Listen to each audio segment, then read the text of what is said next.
సరే, యాక్చువల్‌గా పవన్ కళ్యాణ్ గారు అంటే చంద్రబాబు గారు జైలు ఉదంతం జరిగిన తర్వాత పవన్ గారు వెళ్లి యునానిమస్‌గా వాళ్ళకి అక్కడ ఒక సపోర్ట్ ఇవ్వడం అనేది ఈ రాజకీయ చిత్రాన్ని మార్చడానికి మెయిన్ కారణం అని భావించొచ్చా సార్? ఒక షెఫాలజిస్ట్‌గా భావిస్తారా? అంటే దాని ముందు జరగాల్సిన నష్టాలు జరుగున్నాయండి. ఇప్పుడు 1% అని ఇంతకుముందు యాడ్ అయినాయి. రోడ్లు ఆ రోజుతో బాగుపడలాగా, లేకపోతే ఆ రోజు నుంచి రోడ్లు బాగా లేకుండా లేవు కదా. రోడ్లు శాతం రోడ్లు తీసుకుంది, లేదా ఎంప్లాయీస్ శాతం ఆల్రెడీ పవన్ కళ్యాణ్ కలిసినా కలవకపోయినా ఎంప్లాయీస్ అనేవో నెగిటివిటీ ఉన్నారు. ఇలా ఆల్రెడీ రెడీగా ఉంది. ఆ రెడీగా ఉన్నది కూటమిలో ఎవరికి వెళ్ళాలి, బీజేపీకి వెళ్ళాలా, టీడీపీకి వెళ్ళాలా, జనసేనకి వెళ్ళాలని ఆ తర్వాత మారింది. లేదు ముగ్గురు కూటమే కాబట్టి ఒక పార్టీకి వెళ్తున్నాయి. అసలు ఎవరి కేకే గారు ఎప్పటి నుంచి ఈ రంగంలోకి వచ్చారు? ఇలానే మీ పర్సనల్ లైఫ్ కోసం, మీ ప్రొఫెషనల్ లైఫ్ కోసం తెలుసుకోవాలని చాలా మందికి ఒక ఉత్సుకత అనేది అయితే ఉందండి ప్రపంచవ్యాప్తంగా. సో ఎక్కడ సార్ మీది, ఎక్కడ ప్రాంతం, ఏంటి, ఎప్పటి నుంచి ఈ ఫీల్డ్ లోకి వచ్చారు? మా సొంతూరు నెల్లూరు అండి. ఈ సర్వీస్ రాకముందు నేను 8 సంవత్సరాల వరకు సాఫ్ట్వేర్ ఇంజనీర్గా పనిచేశాను. సో దీంట్లో ప్రధానంగా రావడానికి ఒక కారణం ఏంటంటే ఏదైనా పాజిటివ్ పనులు వీళ్ళతో చేపించేదానికి ఆస్కారం ఉంటుంది ఎమ్మెల్యేలతో. ప్లస్ ఓట్ బ్యాంకింగ్ కూడా కన్వర్ట్ అవుద్ది కదా. ప్లస్ ప్రజల పల్స్ నిజంగా ఏం కోరుకుంటున్నారు, నిజంగానే అందరూ డబ్బులకే ఓట్లు వేస్తారా, అట్లాంటి రకరకాల డౌట్స్ ఇన్ని కరెక్ట్గా మనం నిజాయితీగా చెప్తే యూజ్ అవుద్ది. ఒకటి నా స్వార్థం ఏంటంటే వాళ్ళ చేత మంచి పనులు చేయించవచ్చని, ఒకటి ఏంటంటే మంచి పనులు చేస్తే ఓట్ బ్యాంకింగ్ కూడా మారుద్దని. సో సర్వీస్ చేయించుకున్నాం, రిజైన్ చేసి సాఫ్ట్వేర్ నుంచి బయటకు వచ్చి చాలా కష్టాలు అక్కడ మొక్కలు తినే అప్పుడు దగ్గర ఉంటుంది. అది ఇదే పెద్ద తేడా కాదు కానీ. సో ఓవరాల్గా అది చేయడం మొదలుపెట్టింది, అది సక్సెస్ అయింది, నిజాయితీగా ఉన్నారు. ఇప్పుడు ఇంకా మీ పర్సనల్ లైఫ్కి వస్తే మా మిస్సెస్ పేరు ధనలక్ష్మి, మేము హైదరాబాద్లోనే ఉంటాం. నాకు 2 కొడుకులు. పెద్దవాడు 5th క్లాస్ అవుతున్నాడు, చెగువీర వాడి పేరు. రెండోవాడు వచ్చాను, వాడికి 4 years. చెగువీరా అండి? మనం చెగువీర అంటాం, అతను యాక్చువల్ ప్రొనౌన్సియేషన్ చెగువీర అంటాం. మేము మామూలుగా చెగు అని పిలుస్తాం. మీకు అంటే ఆ ఇన్ఫ్లుయెన్స్ ఏమైనా ఉందా అంటే అలాంటిది? అతను పవన్ కళ్యాణ్ గారు ఎక్కువ ఇన్ఫ్లుయెన్స్ అయ్యేవారు? చాలా అంటే లేదు సార్. మామూలు కమ్యూనిస్ట్, మా నాన్నగారు కమ్యూనిస్ట్ లీడర్ డిస్ట్రిక్ట్ వైజ్. కొంచెం బుక్స్ చదవడం, లేకపోతే ఒకసారి లాంగ్ బ్యాక్ నేను ఒక బైక్ మీద ట్రావెల్ చేస్తూ ఉన్న ఒక మూవీ ఉండేది, కంప్లీట్ మోటార్ సైకిల్ డైరీస్ అనేది ఉంది కదా. ఆ మూవీ చూశాను మామూలుగా. చూస్తున్నప్పుడు అప్పుడు ఎవరు చెగువేరు నాకేం తెలియదు అప్పటికి. మూవీ చూసి అద్భుతంగా, నాకు ట్రావెలింగ్ ఇష్టం, బైక్ అలా ట్రావెలింగ్ అనేది. తర్వాత అలా ఎవరు అప్పుడు దాంట్లో పూర్తి ట్రాన్స్ఫర్మేషన్ ఉంటుంది అనమాట. మీరు చూస్తుంటారు మోటార్ బైక్ డైరీస్, ఆ ట్రాన్స్ఫర్మేషన్ అవన్నీ చూడడం వల్ల బాగుంది ఇతను వేరంటే అప్పుడు చెగువేరు అనేది. దాని తర్వాత దాని గురించి తెలుసుకున్నాను. అప్పుడు వాళ్ళ ద్వారా పవన్ కళ్యాణ్ ఇష్టం లేదా వాళ్ళ ఇష్టం సంబంధం లేదు, నేను ఇండివిజువల్గా తీసుకుంది. బట్ కోఇన్సిడెంట్లీ వాళ్ళు అదే కనెక్ట్ అయ్యింటారు, నేను అట్లా అంతే. అది యూనిక్నెస్. 50% ఏంటంటే కనెక్ట్ అని కూడా కాదు. ఇప్పుడు అనిల్, సునీల్, రవి, కిరణ్ అట్లా ఇన్ని రొటీన్ పేర్లు కదా. నేను స్కూల్స్ లో ఈ పేరు ఇంకోటి ఉండకూడదు అన్న 50% రీజన్. ఇంకోటి నేను కనెక్ట్ అయిన డైరీస్, దాంట్లో అతనికి ఆల్రెడీ ఆ పేరుకి ఒక స్టోరీ ఉంది, ఒక యూనిక్నెస్ ఉంది కదా అనేది. ఇట్లా రకరకాల కాన్సెప్ట్. ఇందాక మీరు ఒక మాట అన్నారు, షెఫాలజిస్ట్గా ఉంటే పొలిటీషియన్స్ మంచి పనులు చేయించచ్చని. అది ఎలా సాధ్యపడుతుందండి? అంటే మనం సర్వే అండ్ స్ట్రాటజీస్ కదా సార్. ఎమ్మెల్యే కలుస్తాం, వాళ్ళు సర్వే రిపోర్ట్ ఇస్తాం కదా. లాస్ట్లో మీరు ఇక్కడ నెగిటివిటీ ఉన్నది చెప్తున్నప్పుడు మీరు ఈ పనులు చేయండి సార్, అక్కడ యూజ్ అవుతుంది చెప్తాం కదా. ఆయనకి అడ్వైజ్ చేస్తాం, స్ట్రాటజీ కూడా చెప్తాం కదా ఎక్కడెక్కడ నెగిటివిటీస్ ఉన్నాయో. అప్పుడు ఆ థింగ్స్ చెప్పేటప్పుడు కొంచెం అక్కడ ఏదో ఎలక్షన్స్లో పెట్టుకునే డబ్బులు, లాస్ట్ మినిట్లో పెట్టే డబ్బులు పెద్ద ఓటింగ్ % డిఫరెన్స్ ఉండదు. అది అమౌంట్ దీని మీద ఇన్వెస్ట్ చేయండి, మంచి పని మీద, ఇక్కడ కార్యక్రమం మీద. ప్రజలకి ఎంతో హెల్ప్ అవుతుంది. మీకు ఆయన కావాల్సింది ఏంది? ప్రజలకు గెలిప పక్కన పెడదాం, గెలవాలి. పోటీ చేసినప్పుడు గెలవాలి, ఫస్ట్ రీజన్ అదే. ఆ రీజన్ సక్సెస్ఫుల్ అవుతుంది కదా. అదే వేరే దగ్గర పెట్టే బదులు, రేపు పొద్దున్న లాస్ట్లో 20 కోట్లు 40 కోట్లు పెట్టే బదులు ఇక్కడ 2 కోట్లు పెట్టి ఈ గ్రామంలో ఈ సమస్యను తీర్చగలిగితే ఇది స్టాండ్గా ఉండిపోతారు. దాన్ని అడ్వర్టైజ్ చేసుకుని ఇంకో ₹1 పెట్టి అదే సమస్య. అలా మంచి పనులు అంటే అలా యూస్ఫుల్ పనులు అనమాట, లాంగ్ రన్గా ఉండేటట్టు. ఇది డబ్బులు ఇస్తే టెంపరీ, తలా 2,000 ఇచ్చినా తీసుకుంటే, తలా 3,000 ఇచ్చినా తీసుకుంటారు. కానీ టెంపరీ కదా, 2 రోజులు ఖర్చు అయిపోద్ది.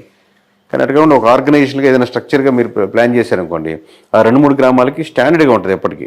సార్, ఇందాక మీరు ఒక మాట అన్నారు, కూటమి కలవడానికి ముందే జరగాల్సిన నష్టం జరిగిపోయింది వైసీపీ పార్టీకి. అంటే జరగాల్సిన నష్టం అంటే వాళ్ళు చాలాసార్లు చెప్పుకుని వచ్చారు, మేము లక్షల కోట్ల డబ్బులు జనానికి పంచుతూ ఉన్నాం, ఎలాంటి మధ్యవర్తి లేకుండా జనం అకౌంట్స్కి వెళ్ళేటట్టు, వాళ్ళకే లబ్ధిదారులకి డైరెక్ట్ గా చేరేటట్టు చేస్తున్నాం. సో అదంతా మాకు చాలా హెల్ప్ చేస్తుందని.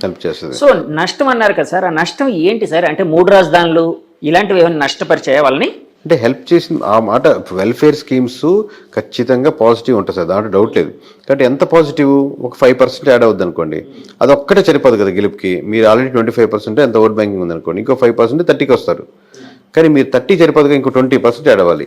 లేదా మీకు లాస్ట్ టైం పడేటువంటి 50%లో ఇంకో 10-15 మంది వెళ్లకుండా ఆగాలి. అప్పుడు కానీ మీరు 30కి రారు. ఇప్పుడు మీరు వెళ్లకుండా ఆగాలంటే రోడ్లు బాగుండాలి.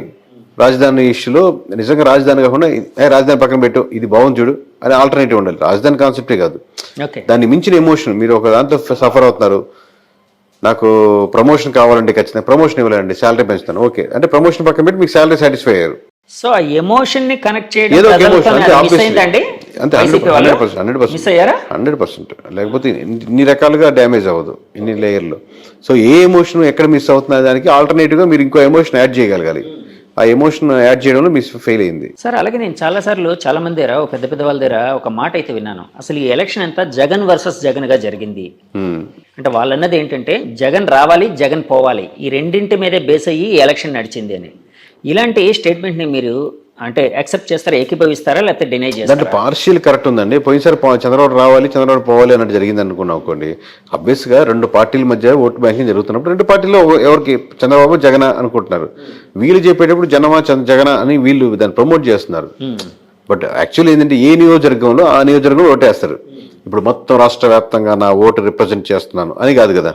నా నియోజకవర్గంలో ఈ ఎమ్మెల్యేకి వేద్దామా, ఎమ్మెల్యేతో పాటు చంద్రబాబుని కూడా చూసేద్దామా, ఎమ్మెల్యే చెడ్డోడు కానీ తెలుస్తుంది కానీ చంద్రబాబు మీద నాకు అభిమానం ఉంది వేద్దాంలే, అది వీడు చాలా మంచివాడు ఎమ్మెల్యే కాకపోతే జగన్ మీద నాకు వ్యతిరేకత ఉంది వీళ్ళేంలే. సో ఈ ఫ్యాక్టరీ ఒకటి ఆలోచిస్తాడు. వీడు ఓవరాల్గా జనం అని అనుకోడు, నేను తన ఓటు తమ అంటే వాళ్ళ ఇంట్లో వాళ్ళు ఓటు ఇన్ఫ్లుయెన్స్ చేయగలుగుతాడు. కన్సాలిడేట్గా మనం చెప్తున్నప్పుడు మనం యాజ్ ఏ సర్వే దాంట్ నుంచి వచ్చాం కాబట్టి కన్సాలిడేట్గా ఆ ఓట్ బ్యాంకింగ్ ఎలా వెళ్తుంది అనుకుంటాం.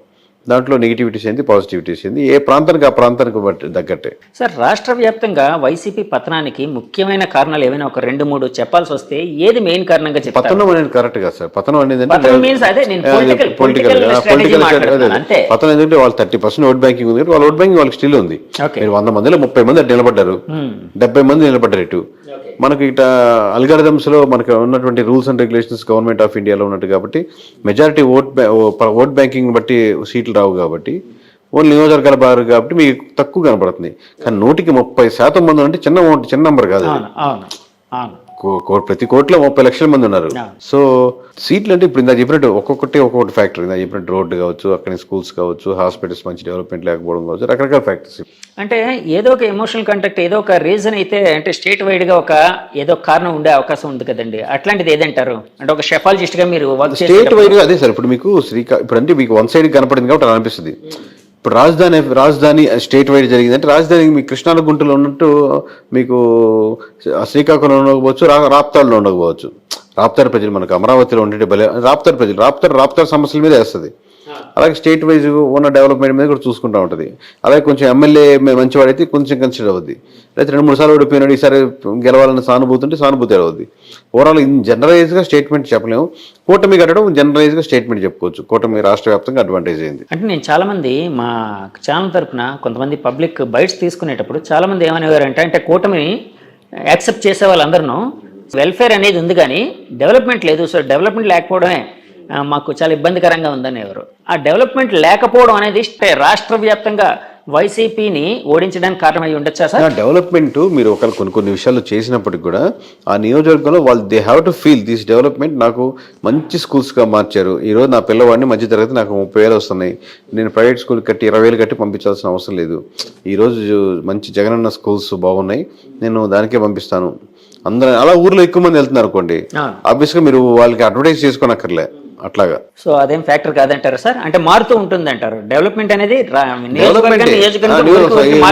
సమస్య ఊరి మీద ఉంటుంది. ఓకే సార్, ఇప్పుడు మీరు 2019లో సర్వే మీ ఫస్ట్ సర్వే అది చేసిన వెంటనే చాలా ఇది వచ్చింది. అప్పట్లో మీకు ఏమైనా ఫోన్ కాల్స్ ఏమైనా వచ్చాయి సార్? వచ్చేసరి ప్రస్తుతం ఎప్పుడు వస్తుంటే ఇప్పుడు ఈ మధ్య 4 రోజులు నుంచి రావట్లేదు కానీ మామూలు బెదిరింపు కాల్స్ లేకపోతే ఇలా చేయండి ఇలా చేస్తారు ఎలా చెప్తారు అన్నారు.